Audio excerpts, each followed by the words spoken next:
United unpredictable. Wolves historically bad, but dangerous. United head to Wolves needing a response, but can you trust this team? 8th in the table after 14 games, could slip into the bottom half depending on results.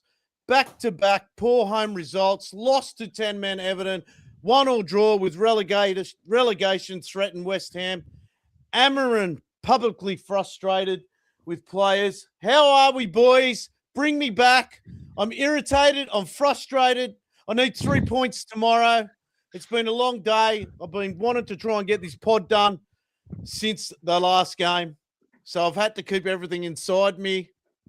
Evening, boys. I want to hear it all. Unleash. Yeah.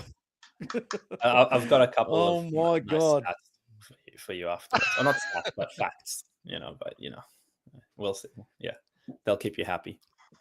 Mate, seriously, I'm that fucking ruined with the way things are going with United at the moment, especially at Old Trafford when we should be fighting for a win instead of going defensive and shit like that. It's absolutely just fucking killing me. I want to try and keep the Fs down, but here we go. We're lacking a bit of control in the mid. We're lacking control right across the park. Xerxes gets a goal. I don't know where we're at with the team. I need you to run me through it. I've got Dino in the background telling Jordan he needs to fuck that Messi jersey off. He's in the comments on Instagram. He's Messi's going to win the Ballon d'Or again this year. What are you on about? Block him? I'm so sick of him, eh? Block him. Get rid of him. I can't. He's me, mate. I can't do it. Pod before mates. Get rid of him. Pod before mates. Exactly right. Anyway, boys, tomorrow, 7 a.m. kickoff here. I'll be at work. I'll definitely have it on at work. I think we're sitting in 8th at the moment, as I was saying. I did read something what did I read today? I'm reading too much, man. Mate, I read today Amarin's lost 19 from 50 from 50 games. It's just like, it's freaking killing me. Just to upset you, go for it, Johnny. You're saying we're 8th, we're not, we're 12th. Oh, we're 12th. Okay. Yeah, just to make you feel that slightly better. That might have been equal on points with 8th. We're equal on points with 10th, I think. So yeah. Okay. Boys. Great start. Yeah. Just to pile on a little bit, right? I saw a thing that I think so. It was like if we beat Brentford at the time, we would have jumped to 2nd. That didn't happen. Then the next thing was like if we beat whoever, we jumped to 4th. That didn't happen. Then it was like if we beat who was it? West Ham, we jumped to 5th. That didn't happen. And now it's like if we beat Wolves, we'll jump up to 6th because we don't have a good goal record difference compared to Chelsea. What that means is with every win that we keep on missing on, our ceiling is going down and down as well. We went from 2nd, like as a potential, to 4th to 5th. Now it's 6th, and that's not looking good. Look, I think tomorrow. Look, I'm positive over tomorrow. Away from home, we're doing well. We are good away from home. Look, we're still good at home. It's just I think a lot of people are irritated by when we're at home. Amarin seems to switch to defensive. I know he hasn't got much off the bench, which is sort of a bit of an excuse at the moment. Everyone's still complaining why Kobe isn't playing and things like that. But I'm going to throw it to you, Elliot. Take me through it. I have got a predicted lineup, but I want to hear your views first, Elliot. Well, I guess probably just to touch on what I guess all you fellas mentioned before. I think the common theme this season for us is lack of consistency. Lack of consistency in our, I guess, performances week on week. But if you break it down to sort of game on game, lack of consistency for 90 minutes as a team. And I do think that that's more of a reflection on the performance of the players on the pitch than the actual manager. We've seen this system that he's put in place, and we've had our doubts, but we've also seen, I guess, the good parts and what that system can bring. And I think the structure is getting better and better within our team, but the players on the pitch need to be more consistent week in, week out, and we need to put 90-minute performances together, not sort of first half, second half, and dividing the game into two. Because that's been the theme this year. Whether it's been first or second half, we've had a bad performance either side of that. I do think that it's a massive game tomorrow. With 3 points, we put us, like Yoni said, in 6, so back into a European contention. But I guess a lot of teams above us have dropped points this week. So that we can sort of keep ourselves, I guess, in amongst everyone, we need to win tomorrow. And I think we will. I'm not worried about the game tomorrow. I think we'll go out and win tomorrow. Whether we'll win comfortably, I'm not sure, but I do think we'll win the game tomorrow. I guess I didn't look too much into the team from last week. I know DeLippe. Well, what happened with DeLippe? Was that an injury? He didn't even give away anything in the press conference again. The recent press conference, and he's done the press conference what's today? Monday. He did it like Friday. I like that from a manager to not to give too much away in a press conference. Oh, mate, he's given nothing away. He looked irritated in the press conference big time. Like he was pushing the media. Yeah, I think he's getting over the media side of it. Oh, he was getting so angry in the last couple of times. And can I tell you, normally I side with him when it comes to these things because I think the media is terrible. But I'm on their side this time. Like they brought up the fact that he needed a goal and he's bringing defenders on sending defensive mids, and he asked them, "Oh, who's my attacking player?" And they told him straight up, Kobe Mainoo. Like he's there. And the fact that they pushed him on that, and I was on their side, and he was getting angry. I think because the pressure's piling on. To be fair though, I feel like he gets asked the same freaking question about Kobe. He does, mate. He does. But the thing is, recently it's been valid. Like, I'm sorry, the fact that Kobe hasn't started a game this season, alongside the only other 3 people were Tom Heaton, who's the third keeper, Martinez, who's injured, and Malacia, who's bomb squad. That's where Kobe Mainoo stands right now. Like Ugarte comes on before him in a game where we need to score a goal when we're playing against a relegation team, and we're bringing Ugarte when we need a goal and not Kobe Mainoo. And you can't say that that's because Kobe's competing with Bruno in that game, because actually we kept Casemiro on, and Bruno went forward. So actually Kobe would have gone to the position that apparently he's competing for. So it was very fair to ask him that question after that game. Must be something with his attitude at training. I think there has to be something behind the scenes, attitude-wise, or his effort. I don't know what it is, because obviously based on ability, he's one of the best at the club in natural ability. But he's not getting played, and there's got to be a reason for it. Well, they kept on saying it's because the physicality, like he's not quick, he's not that, whatever. But then neither is Ugarte, neither is Bruno, neither is Mount. Like they're not quick people. Is Casemiro quick? So you can't say that it's. Oh, Ugarte is not quick either. That's what I'm saying. So it can't be physicality. I think I've heard a pod today, and I was listening to them, and I really believe that. He's asked for a transfer and it's gone through, and I reckon he's asked it like a little while ago, and it just seems to be that way. You know what I mean? And do you think? Can I tell you why I don't think that's going to happen? I hope it doesn't, Yoni. I really don't. I don't think it will, because it's too late for him to make that move in order to get into the World Cup. Like, he's not getting in the World Cup at this point. Like, it's not going to happen, even if he plays 20 games in a row from January onwards. Yeah, but I think he just wants to play games.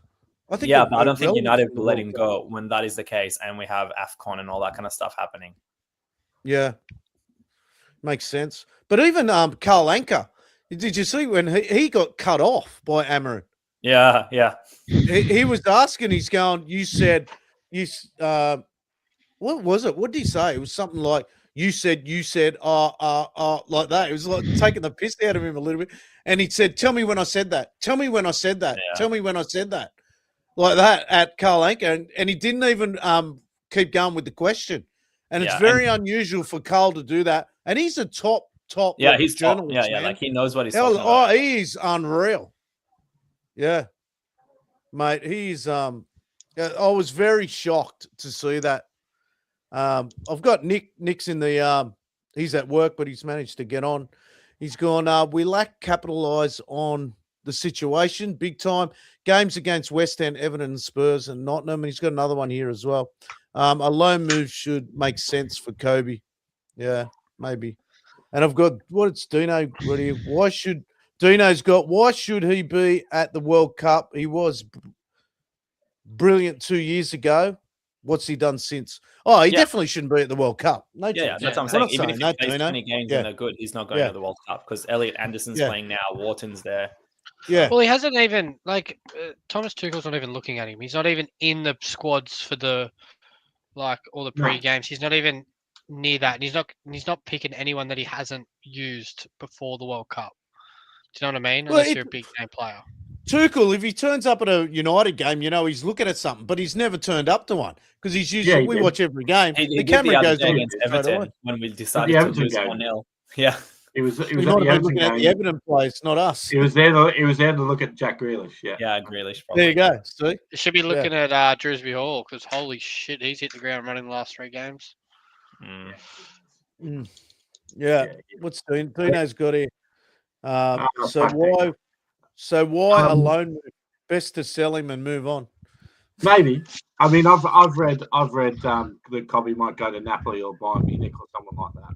Yeah, but I just Yeah. don't see it happening in January. I think if we do sell him, it'll be end of the year. I don't see us selling in January. Yeah, Like we would have to bring a midfielder, like in I January. think we will though, Yanni. I think regardless if Kobe goes or not, I think we'll bring. I don't think we have the money. Like at That's best the we're big doing a problem loan. we've got. Everyone keeps forgetting about the money Yeah, situation. at best we're doing We a need to loan, sell, and we're not right. going to bring the player that we really, really want. On like, who can we bring in January? Like realistically speaking, Elliot I Anderson. think this is So the Elliot last. Anderson's not going to move to us because why would he We're risk not going his? to get it. We're not going to But get any. regardless of those players, money no. and this and No. that, he's not going to move because he's not going to risk his World Cup chances. Neither is Wharton. He's not going to move in order to risk his World Cup chances. Like that's the issue we have in this January. Like players are not going to No, come to we wouldn't United. be. Shit. We'd be going think for that- someone who is like maybe 4th, 5th down in our midfield list. He'll be the German guy, if History. anything. I forget his Yeah. name. Like, Stoller. yeah. What do you call it? I think this Shot is to it. our last win. This could be our last window as well, because we've been under the whatever they call it. They change the letters all the time. For the whatever it's called. I can't If, remember. It's called. Yeah. Yeah. The FFP PSR. or whatever it is. PSR. Yeah. I think this is our last window. So because we've been under it for about 3 years now. So hopefully we get to go. Dino's got Gomez from Wolves will come in. Think Ugarte will go to Turkey. There you go. Mm. That's what they're Yeah. saying. But whether Gomez happens or not, we'll see. I wouldn't at least he's got Premier League experience. I guess Have you got they were some saying, inside 'cause info, Dino? on the Carl pod, the United Boys pod, they were saying actually that this will be like the 4th audition for a centre mid against us, like pretty much in a row, because it was like Elliot Anderson, it was Wharton, it'll be him now, and there was someone else as well. But yeah, Mate, it's whatever. It just seems like a shit show, isn't it? Like it's just like Yeah. you can't Do you predict want- anything do you with this, want a good with this stat? club. Yeah, throw one at me. I mean, it's not a stat per se yet, but it will be after tomorrow potentially. That if we lose to Wolves, Don't say it. I know exactly what you're going to say. yeah, that out of their last 3 wins in 21 games, because they only had 3. Like by that point, it'll be 3 wins in 21 games. 2 of them would have come against United, and 1 against Leicester, who's been relegated. Oh yeah, the Wolves one. Yeah, Yeah. Just to make you. I know. Yeah. No, I did read that. It's going to happen now. Yanni's put it out in the universe. Well, the last few games that we've been really disappointing, I wore my United jersey to the gym. So now I've decided I'm not going to wear my United jersey to the gym and hope that we win. So you tell me this has all been your fault this whole season. I think, yeah. I mean, I've been gaining, as you can tell, but it hasn't. United hasn't. Big game. They Oh, taken all the mate. games, mate. I'm reading Um, Dino's talk. I wish you'd get on YouTube, Dino, honestly, and just write it in there. I've got about 5 screens up at the moment. I'm trying to read Dino's. I'm reading Nick's as well. What do you call it? Let's put up my predicted lineup. I didn't know. He didn't say who's in, who's out, but this is what I think. There is a couple of changes I was thinking about, but I'll put it up. Here we go. Where are we? Lemons in goals. I think Euro comes in and starts. Delit, I'm hoping, is back. Luke Shaw on the left. Delot will play in front. Bruno Fernandes, Casemiro, that seems to be a standard. Ahmed and Mbumo. The ones where I thought may change is Xerxes out, Cunha in up top, and Mount in. If that changes, I think it'll be Cunha on the left and Xerxes up top. So give me your thoughts about that. It's hard to say because we really haven't got much off the bench. So you don't know. Yeah, It's it just gives us crazy. Xerxes off the bench. I mean, I like that team. Yeah.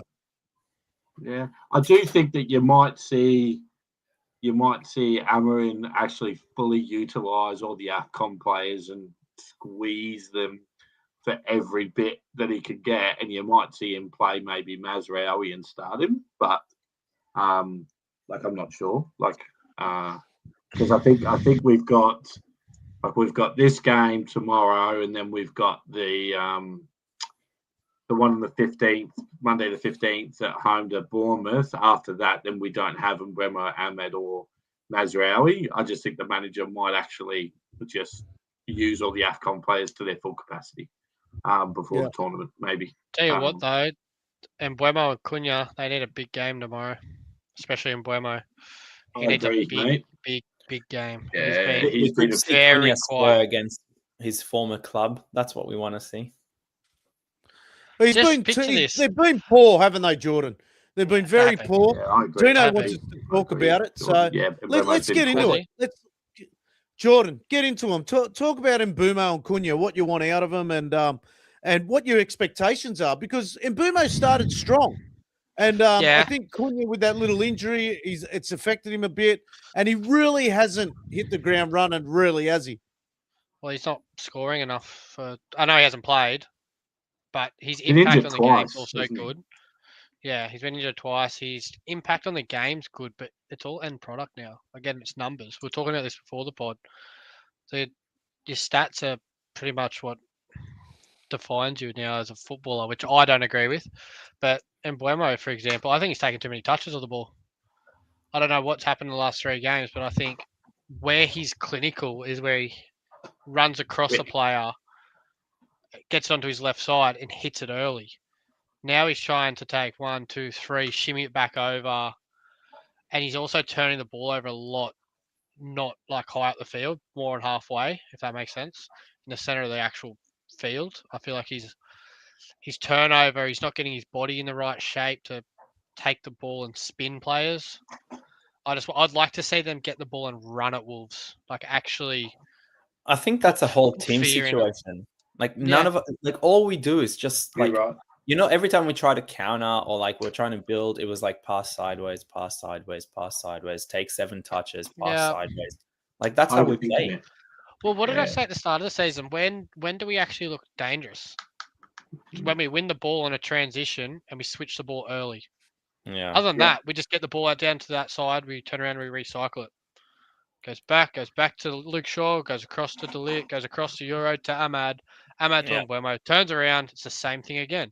And Bruno and Casemiro just keep dropping in between the wing back and the centre back to pick the ball up out on the sideline. And the only time we ever get a ball in the box is when Bruno just lofts something in there. Yeah. Maybe it'd be a bit better if Bruno was a 10, but God knows. To be fair, do you think Mazraoui looks to go back a lot? I don't think he does. No. I think Euro does it a lot more than him. I think Euro actually plays forward a bit. Can we just not call him Euro? Euro. Euro. What is it? Euro. We're Aussie, mate. Fucking Euro. Lenny, I'm going to call him now. Yeah, all right. Yeah, we'll call him Lenny. I'd rather call him by their first name. When he gets the ball, he's quite positive with it. So's Luke Shaw, actually. They're both good at driving with the ball, but it's when we actually get it forward into that final third, no one actually knows what to do. But this is what, like, again, I'm going to go back to the same thing I say all the time. Imagine it. Lenny Euro, Delit, 2 centre-backs, Luke Shaw, left back, Mazraoui, right back, Fernandes, Casemiro, Mason Mount, 3 in the midfield, Cunha on the left, and Mbeumo central, Ahmad on the right.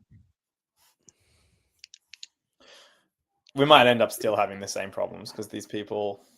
Yeah, I think it goes. I think from our perspective, and I was mentioning this sort of before the pod, it's around the consistency of the players and what I'm actually seeing now over the last 3 games. What Yoni mentioned is it's just you get to sort of that last third of the field and it's just sideways passes, sideways passes. Yeah, because you got to and they're think. actually just Sorry, keep going. and the players are just. It's to me, it shows a lack of confidence in themselves. I mean, you saw that same type of play under Ten Hag, where we weren't clinical enough, we didn't score enough goals, and during that time, there was a lot of that build up, sideways pass along the 18-yard box, and just looking for the perfect spot because they weren't confident in their own ability to maybe have a crack and go for a lower percentage shot and back your ability and score. We've seen that in pockets, sort of when we beat Brighton, when we scored, I guess, a couple of goals against Brentford, and where we've scored more goals in the game. You've seen glimpses of that confidence and that quality, but I just think it's just that lack of consistency in the front third around, I guess, the confidence in yourself to back yourself. But and that's why I think the manager's not helping there because like. This then goes back to the whole, we need a goal, let's make this defensive subs instead of attacking subs. To me, that shows that he's not confident in us attacking. For him, like, he'd rather try to win that 1-0 or nick a goal rather than actually go for the jugular and win it. But this was my point I made to you the other day, Yoni. We might as well be playing Mourinho style. Well, we are, basically. Haven't heard Mourinho anyone else. At 1-0. That's right. And that was my point I said to you the other day. That's the difference. Mourinho would win the 1-0 or the 2-1 or whatever. He's just not getting that. We had the players that could score the goal, and then defensive structure, everyone would work. And I think under Mourinho, we did finish second. We won a few trophies under him as well. But we're just like, he's got to change something. Like even like Nick's asking for Cheeto Obi. Like if there was ever a time to bring Cheeto Obi in, is now. You could still work Cunha and Mount together, and you could work Cheeto Obi up top with Xerxes or something like that. But you've got to try and trust. I know you've got to defend a game out and everything like that. But from me, Cheeto Obi last year, I thought he was holding the ball up way better than Hoyland. And he would even get into pockets as well and things like that. And I know Bruno was playing a lot higher as well. But you've got to trust players that are in our youth system. You've got to trust. They're going to work for the badge no matter what. I think he's afraid. He's afraid to use them. He says he's not, and he makes every excuse under the sun not to fucking use them. And this is the part that just pisses me off with Ruben. I want to try and stay positive with him, but, mate, you can't go knocking our youth system. There was one question in his press conference where they hit him straight up. Don't you trust our youth system? Don't you want to be involved in the youth system? And his face, he didn't know what to say. He came out and he goes, what's that basically meant to mean? I trust him. I just, I pick the players who I think will win the game for us. Well, fuck, if you look at the players that you're picking to win the game for us, they're not doing a good job, are they? Nah, that's just a bullshit. Just a fucking cop-out. That's exactly a cop-out. But my biggest issue is, and I've said it quite a few times on here, is with this formation, again, you're playing 3 up top, and when we actually get forward with the ball, our 2 10s are always so high. They're nearly standing up top next to the striker. So you've got no one in between the lines to actually pick the ball up. So the only way we've got a spare man is to go wide, which is why we keep recycling the ball wide and we don't actually have that. The perfect example, and I hate to say it, is Phil Foden when he plays. He picks the ball up in pockets of space on either side of the edge of the box. He never goes wider than the edge of the box, but he'll be normally he's on the right-hand side, and he picks the ball up just in front of that back line. And he has runners coming off him going in behind for a reverse pass.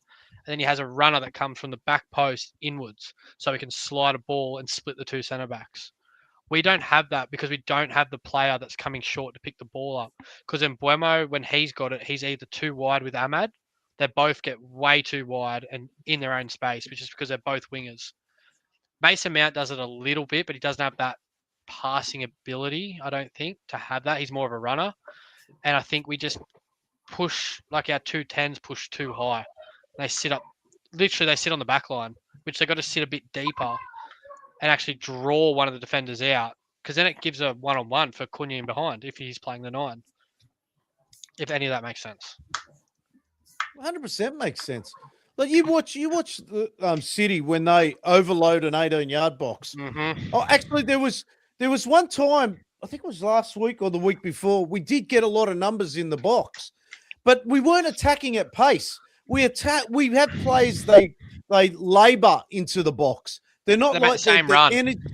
They make the same run. You can't labour into an 18-yard box. You have to be ready for that cross, ready for that deflection. They're just labouring around. And you don't have – Casemiro likes to get forward. He's probably the only one that looks like he's going to get his head on the ball each time. And you should – like Phil Foden came in and took it off what's his name up top on the other morning. But it was a great header, man. Far out, man. Oh, how good was that assist? That was Turkey. Oh, it's so beautiful to watch. Like, I don't like giving any teams a rap, but when you see teams that attack with pace and they're happy to take it off their 9, no matter what, they all want to score. It's just something that United lack. They do not. Every player doesn't want to score. They can sit there and go, we need to do this, we need to do that. But unless you fucking want 100% of that ball, no matter who's there, willing to headbutt your player to win that ball in that 18-yard box, you're not 100% up for it.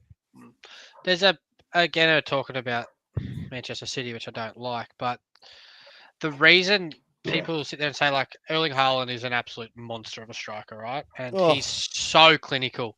But what makes him so far above everybody else is his runs. They are never straight. Everything is on an angle, and it's timed to perfection. There's a reason why he gets so many one-on-ones with the goalkeeper. It's because they've got a player that sits in front of the back line, picks the ball up, turns, Haaland cuts across the back two. Is he at? Yeah. He's only as good as he's only as good as the player who's feeding him, though. Yeah, his run is the same diagonal, but it's always splitting the outside fullback and the centre back, and it's coming back in central. So the ball's just played through the channel. We don't have that player in that position to play that ball. That's what I'm getting at.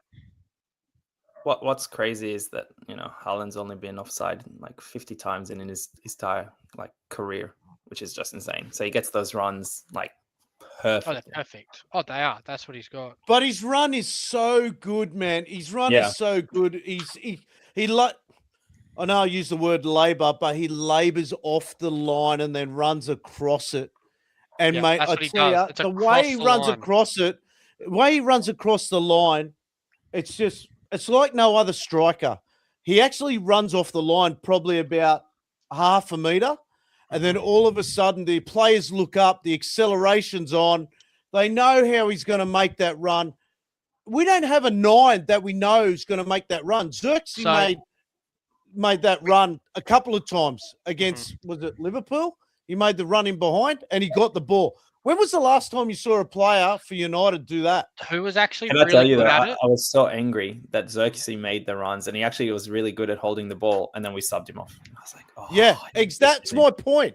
Exactly that. It looked so bad. He was really good at making that run though, but he never timed his 2 steps to start with was Højlund. Højlund was so good at running in behind, but it was so straight every run. Yeah, but I watched Højlund live. I watched Højlund live a couple of times, right? So Højlund's biggest problem is he gets frustrated with the players behind him. And no, you don't see it on TV. They never show it. So as soon as he doesn't get the ball, his head drops straight away. It's crazy. And when I was in Malaysia recently, and when I was at Old Trafford, Malaysia had showed it heaps. I know they were on a tour at the end of the year and everything like that. But I feel Højlund, he wanted to give 100% no matter when he played, right? But he just got the shits with his players so hard. He just forgot about his runs he just forgot about everything. Yeah. It's that He doesn't- really he never I wish timed I his could runs. forget about everything right now. The team. He never timed his runs well, but if you notice him, he's a different. I don't know if he never got like kind of. I don't know. It's a bit probably wrong to say this, but he never seemed to be shown how to. He took a step back and then he starts and he runs straight. But you can never run straight as a striker because he angles off. So if the player Yeah. takes an extra touch, you're offside. Which is why he was offside so fucking much. Well, Xerxes, the first person I messaged on, I think it was on our chat, was about Xerxes' sub. Yoni brought it up, mate. I said, "What did you at halftime?" I said, "What did you think at the end of the game?" I said, "What did you think about the subs?" And Yoni, you said you didn't have a problem with the one at halftime, which I agreed with. I said, but I had a problem with Xerxes' one.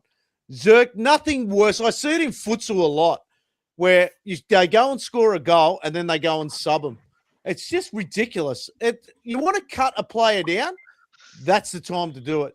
It's ridiculous, man. Xerxes played well, and then they took him off, and mate, he must have. It was just Once we such a took him dumb off, like sub. we just couldn't hold the ball up in the third. Like, and No. so any kind of long ball that we had, like that output was gone. And then that's when we started really looking boring, going up and down, Yeah. like side to side and all that kind of stuff. I've got Dino, and he's made a great point. He does all That's the time. rare. There's no other striker in the world like Haaland. At least talk about Ollie Watkins or someone realistic, and he's put a Different smiley emoji. strikers. But I Do you know who watch Haaland reminds me of? Ollie Watkins though. He makes those sneaky runs in behind as well, man. Mate, But he is a great he's coach. not lethal. He's not lethal. Like he But he misses. doesn't heaps need of to. Our players don't. Our strikers don't even score. At least Yeah. Ollie Watkins comes in and poaches a good goal. Ollie Watkins is a completely different runner off the ball than Yeah. Haaland. I'm sorry. I loved He runs Dino's from a makes lot great wider. points. Exactly right. Ollie Yeah. Watkins drifts to the other side of the field Yeah. and will run It's in fucking behind. brilliant. I love Haaland it. doesn't Yeah. do that. Haaland stays so central and peels and then Yeah. darts. I wonder It's a if completely different Watkins striker would run. work as one of our tens, like because you know how technically our tens need to go a bit wider as like the striker stays in the middle and all that. Like I wonder if Watkins could actually play that ball. But he's 31. I don't want him. But yeah, can I just say the one thing? I know Haaland again. You know who's his runs remind me of? Like Ronaldo, like R9 Ronaldo, like the way he runs. I don't know if like Adam, you probably remember the way like R9 Oh, used mate, to run. R9, man. But like Van it was Nistelrooy? big strides, big strides, quick, Van strong. kind of Nistelrooy thing. was different again. Ronaldo was so strong. Do yourself a favor, Elliot. Watch when they played United and Ronaldo scored 3. I've Three seen it. goals, man. I've seen Have it. you seen it? Mate, I watch that game all the time, man. Mate, I reckon it's one of the best strikers. How can I say it? Like one of the best periods of a striker in any game. He was just so quick, runs. This was after his injury, which is just crazy. Yeah, after, mate, it was just so beautiful to watch. The thing about Yeah. him though is there was nothing that was a weakness to him other than injuries. Yeah. Like I his remember like his ability. Barcelona days, and it was like phenomenal. Like it was amazing. That's actually Yeah. Dave makes a good point there. He says because R9 come from futsal, and Yeah. makes a lot of sense as to why the ball just sticks to their feet. Like it's not even the skills; it's just the effortless dribbling to take, just the shimmies of the shoulder and the hips. That was It makes it look Brazilians so- back then, though. Like they all Yeah. Now, I think Dino's point, when it comes to futsal, right? I know what Dino's talking about here, right? So futsal in Australia is so frowned upon. It's ridiculous, man. And if you have a look at most of our good players that play for the Socceroos and everything, they all played futsal, man. Every one of them played futsal. And the thing with futsal is you got to learn be defensive, quick-minded. You got to be attacking, quick-minded. You got to work as a unit. And transitions, you can't even think about it. It's got to be natural. It's got to be natural habitat for you in futsal. If you do not transition quickly in futsal, the ball turnover, and you cannot get back quick, man, you're fucking finished, honestly. And that squad with that Real Madrid squad then, like you took Carlos and everyone like that, Roberto Carlos and that, oh my Lord, man. It's futsal down to a T. Their transitions and everything like that, oh my God. It's like if we talk about David De Gea, like when he brought in the foot save and everything like that. David De Gea, without a doubt, played futsal as a kid. Without a doubt. It's funny Shout you over say there. that because I never really knew, like growing up, I didn't play heaps of futsal. It was all outdoor. And then I had a coach when I was in like 14s or 15s with the Jets, and they were like, we all had to go and play futsal, like our team, and we had to play it every week for like, it was Yeah. like we played it for like 18 months straight. And all of us were thinking it was all just a bit of fun and that. But his whole idea, when we finished it, he came out and said the whole idea was for you to realize when you turn the ball over, how quick the ball can end up in the net and how quick Yeah. you've got to be defensively and think about before that ball's even turned over, if we are to lose the ball, what can happen here? Yeah. And it's such a Northern quick New minded South game. Wales. Northern New South Wales started to get it into a big time. Mm. Yeah. They had some good coaches there. I forget a name. I'll talk to you offline about the coaches. They're a family of coaches, 2 sons and a mum. Mate, they brought futsal up to Northern New South Wales and they started getting really good at the Jets. So it was good. Anyway, off topic a little bit there. We need to, as we always do. No. Look, we're already at 36 minutes and we've touched on the game. Look, as always, I'm going to back United to win, as always. And I am. Yeah. Elliot's brought me back a bit. Me. My problem is the problem I have is I want Ruben Amorim to be confident with the team. I want Ruben Amorim to back himself. I think the big thing tomorrow that we want to see is just focus on what you can influence in the game. Yeah. And my internet's fucked. Oh, my internet dropped. You're right. Everyone has to focus on what everyone has to focus on what they can influence in the game. Now, the manager can influence the players a bit, but that's on the players then to perform, right? What the manager can influence directly is his choice of substitutions and his choice in the squad. Now, I think that's probably my biggest critic of him this year is that just the subs that he's brought on week in, week out have just not been ones that really are going to impact the game and go and get a result. So on some occasions we've been lucky and we have, but I think he needs to look at the substitutes that he's picking, but he also needs to look at the squad that he's picking, because if he's picking the right squad, he's picking the right bench, then he's got the right players there that can actually come off the bench and go and get a goal. Yeah. We've got plenty of defensive options there, but we need to look a little bit more at what are our best attacking options and stuff like that. You know, we've seen young Shea Lacey on the bench. Give him a crack, mate. Bring Obi in the squad like you've said. Yeah, bring Obi in the squad like you've said. Just you want like for like at the moment. We probably need more like for like replacements on the bench. I know some aren't fit, so we need to look at how we can get those, I guess, available. If that makes sense. Yeah, without a doubt, man, Elliot. The thing is too, man, Amorim needs to bring the fans back to him. Honestly, he needs to bring the fans, and the only way he can do that is by trusting youth. Youth courage success, mate. Honestly, there can't be any more of a slogan for Manchester United than youth courage success. And I understand he's the boss, and we all want him to succeed. No one wants to see him out. For me, I think if he gets it right, he's the man we need, because I think he handles the media well. I don't think he rubbishes his players. I think he does need this window in a hurry. And I think he will bring a player in, whether it's a loan or whether we buy, I don't know. But it can't come quick enough. We need January to come quick. And we need a result tomorrow more than anything. We need 3 points. 3 points will bring the crowd back. We're bipolar here at Manchester United with the fans. So we get 3 points tomorrow. But then it'll be, we only beat Wolves. That'll be the media straight up. So, but if the crowd get behind him, I think it's all good. I think if you look at, you've got to remember what I try and do to keep me feeling probably not positive, but realistic. It's a fucking I shouldn't swear, but it's a competitive league this year. It's so competitive. Like every Yeah. game could mean like the difference of 5, 6 places up or down. So But I think try not to look at the table, the position of the table, and more look Yeah. at how many points are we from maybe a European position and stuff. And that's what I like to look at. Because yeah, I mean, a win tomorrow, we're 6th. It doesn't look so bad, right?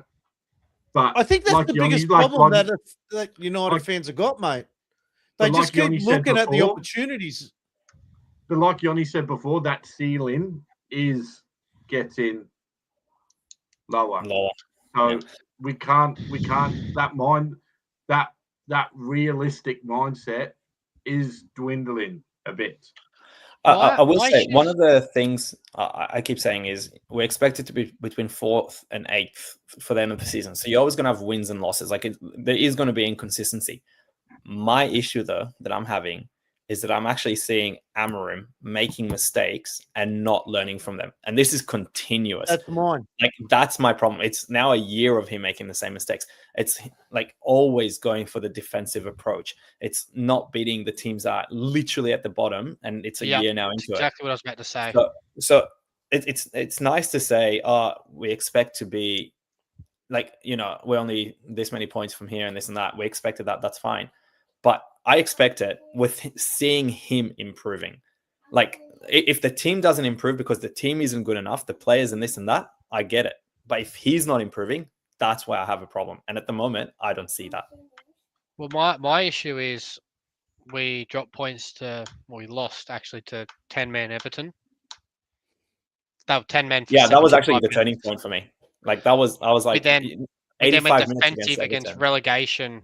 West Ham conceded.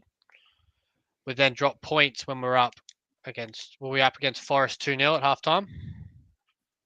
Yeah. Do you know what I mean? Like, And- these are games that I don't care where we are We're positioned on giving the away. table as professional athletes and playing for that club. You should not be losing a game when you're 2-0 up to start with from halftime. That's just discipline and actually knowing your role and having a bit of like maturity on the field, actually reading the game. To lose against 10-man Everton, if Everton parked the bus, I would have been more like, yeah, okay. Mate, we didn't look like scoring till the 80th minute. James Garner ran the whole game. Then you have, what was the other one? West Ham. Go and get a second. Push for it. You're never going to be comfortable with 1-0.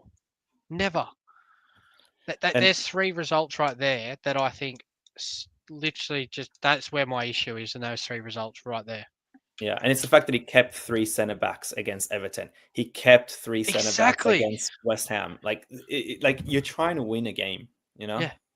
Yeah. So and we had 3 centre backs and 2 defensive midfielders against West Ham. Like Ugarte and Casemiro both played by the end of it when we chasing a goal. And I guess those results now mount up, and we put pressure on ourselves. We're now probably got more pressure on ourselves going into these next 2 games than what we would have liked. Because I'll throw it out there. Let's say we get a win tomorrow, then we go home and play against Bournemouth. Now Bournemouth's form is dipping a little bit, but then you're playing 2 teams who are after that they are mountain form. Villa, unreal, informed team in the league at the moment, in my opinion. We've got to play them away, and then we've got to then go back home and play Newcastle again. And Newcastle are also starting to get a bit of a spark in their stride. So really need to get the win tomorrow, and I think we will. The Bournemouth game will be a bit harder. I'd like to think we win that one, because if we don't, we could maybe get 3 points in the next 4 games, and it's looking like a different story come 1st of January. Do you know what's disheartening? And I reckon this is legit true. I reckon Bournemouth is looking at the United game and saying, we can get the 3 points there. That will get us out of the rut. Like, they're in a rut now, and they're looking at that game thinking that will get us out of it. And that's I'd take Bournemouth's manager in a heartbeat. I think he's the most underrated manager in the Premier League. I think the amount of like Umar Emery's a great manager as well, but I think Iraola from Bournemouth is so underrated and deserves I don't think he's a go. underrated though. People know he's really good. Yeah, but he's not getting the links to bigger jobs when I say underrated. I feel like he was, and I feel like he will once the end of this season happens. Like all the big jobs, unfortunately, at the moment have. Right, look what he's done with managers. Marcus Tavernier and Justin Clivert. Yeah. Two Let's rejects face it, coming into Oliver that club. Glasner is going to be our next manager. Let's face it. That's what we're going to go for back three again, an attacking back three. So Bring Munoz with him. oh, I've got a couple of comments in the Instagram. Got Dino. Also have to understand Ruben is a young manager and still probably learning about himself as a manager and sticks to what he worked in the past. Massive step coming from Sporting to United. And then I've got William. We need to sign Anderson and Barcola. Barcola. yeah. From OSG, as he's a third backup winger and a new left wing back. Yeah, we've got to be realistic in who we're targeting. You know, I think we need to, if we want to, it's good to have a wish list, but I think we need to be realistic about who we want to, like who we're going to go and get. Them two players aren't going to sign for us. You know, not in January when you've got a big World Cup in the summer. You know, I do think it'll be a loan or it'll be a 25, 30 mil midfielder that's probably not our main target, but we're settling for maybe our fourth target so that we can get someone in January because we want to make a change in there. But the manager's made it clear he doesn't want to use what he's got, which means he wants it improved and he wants someone else. I like the idea with Barcola because he said he's a backup at the moment because they've got Kvaratskhelia on the left, but PSG aren't letting him go because that is the step when Kvaratskhelia gets to that 29, 30. Barcola comes in and they've got Doué on the right. Like they're set for the next 5, 6, 7 years. They're not going to let him go unless it's for big money. And I'm not throwing big money at Barcola right now. Yeah, I don't even know where he would play in our team.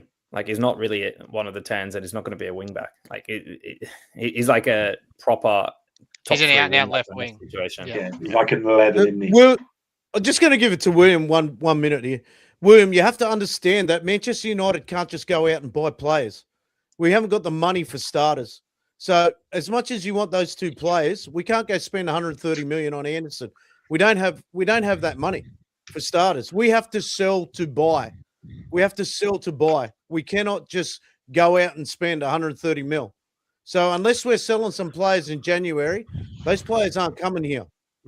So and we're still under Barcola wants Champions League. Like I know he's not playing for PSG, but he's not like that's. I don't think that's realistic.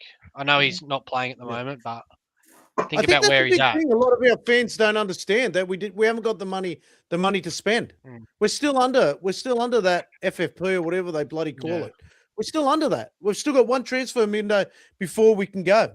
You know, Anderson has an 80 million release clause in January, but we're still going to come up with the 80 mil. So he ain't going from Forest. You can't just go and buy and sell. United can't do that.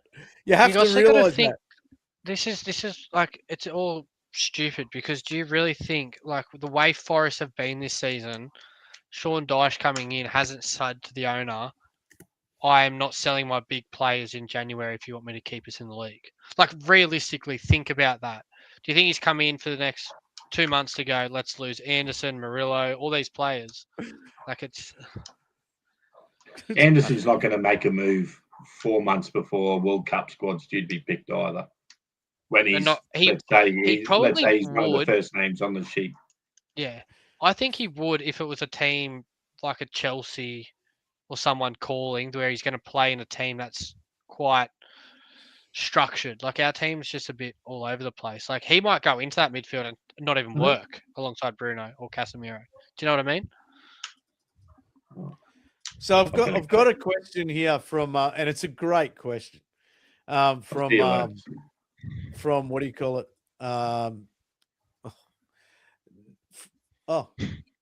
Did you say Dean's comment on Instagram? Yeah, Forest can sell Chris Wood to Manchester United.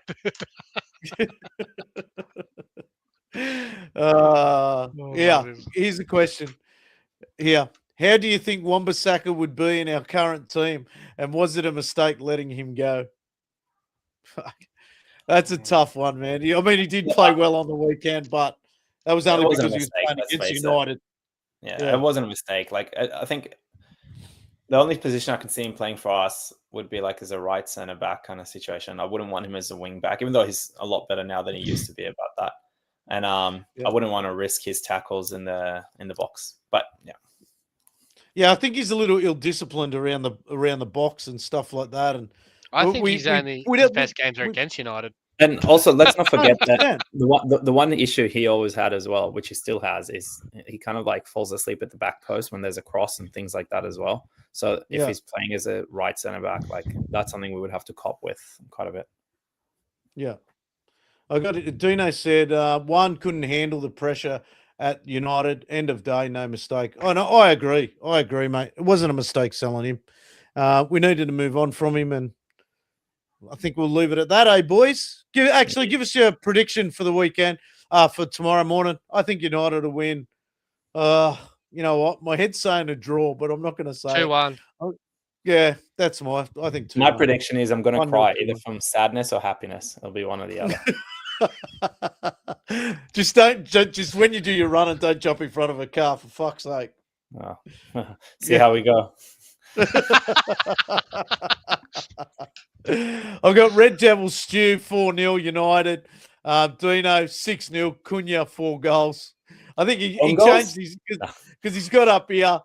He's got up here. We'll be up 2-0, I think, and young Lacey will come on and make his debut.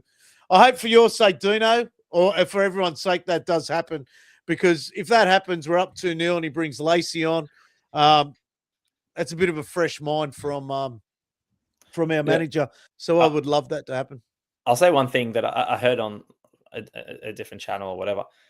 The thing about bringing a young kid in this kind of situations, it actually like gets the crowd hyped up and things like that. And it can affect They did it with Garnacho, man. in a good way. Yeah. So Yeah. anyway, we'll see. We'll try. Garnacho was the prime example of that, and same with Kobe. And they did it, but of course they did. Like it works because United fans love the youth. We love it. Just Man, I fucking loved do it. Garnacho when he first started, man. I just loved Oh, the no mate. fear. That's another just running at subject. him. Stop. It's just another subject, right? Breaks I've my got Mark. Yeah, I've got Mark Kelly. He says 3-0 as well. So, all right, boys. Thank you very, very much for coming on. I got it out of my system. Hopefully, tomorrow it's a good result. I'm going to stay positive. Anyone that's on Instagram and isn't following our YouTube channel, please get on YouTube and like the channel. And thank you, everyone, for the comments and everything like that. It means the world to us when everyone's involved. It makes our job on the panel a lot easier. And we try and keep it real here. I was happy that because Yoni was doing it tough. He's got the kids, the bride's working and everything like that. So I appreciate you coming on, Yoni. Same with Elliot. The boys are under the pump with the young kids. We've got Jordan. He's going to be knowing all about that in the next 9 months. And he's going to be a dad. So congratulations to him again. And all right, boys, I'll talk to you later. See you later. Yeah. Check. Yes. Where am I going here?